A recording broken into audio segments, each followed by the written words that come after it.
భారతదేశంలో highest remuneration తీసుకునే హీరోల లిస్టు ఇప్పుడు మనం చెప్పుకుందాం. ఈ వీడియో మీకు నచ్చినట్లయితే లైక్ చేసి మీ ఫ్రెండ్స్ తో షేర్ చేసుకోండి. భారతీయ సినిమాల హీరోల రెమ్యూనరేషన్ గురించి ప్రముఖ మ్యాగజైన్ సంస్థ ఫోర్బ్స్ ఇండియా విడుదల చేసింది. 2024 అత్యధిక పారితోషికం తీసుకున్న హీరోలలో అల్లు అర్జున్ ప్రముఖ స్థానంలో నిలిచాడు.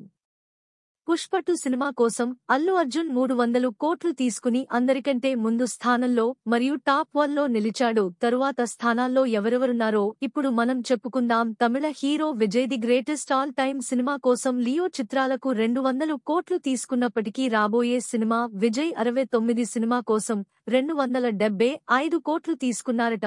విజయ్ 2వ స్థానంలో నిలిచారు.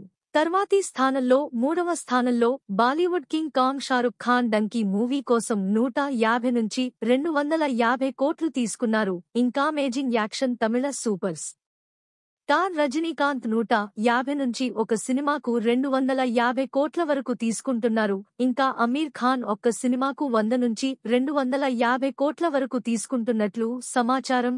ఇక మన డార్లింగ్ కూడా ఒక్క సినిమాకు 100 నుంచి 250 కోట్ల వరకు తీసుకుంటున్నట్లు మనకు వార్తలు ఉన్నాయి. ఇంకా తమిళ్ టాప్ హీరో అజిత్ కూడా 100 నుంచి 250 కోట్ల వరకు తీసుకుంటున్నట్లు మనకు సమాచారం ఉంది. ఇప్పుడు చూసుకుంటే బాలీవుడ్ టాప్ హీరో కండల వీరుడు సల్మాన్ ఖాన్, ఇతని గ్రాస్ కొంచెం తగ్గింది. ఒక 100 నుంచి 150 కోట్ల వరకు ఒక సినిమాకు తీసుకుంటున్నాడు.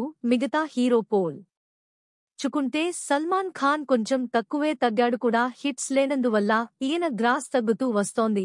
ఇంకా టాప్ తమిళ్ హీరో కమల్ హాసన్ కూడా ఒక సినిమాకు 100 నుంచి 150 కోట్ల వరకు తీసుకుంటున్నాడు.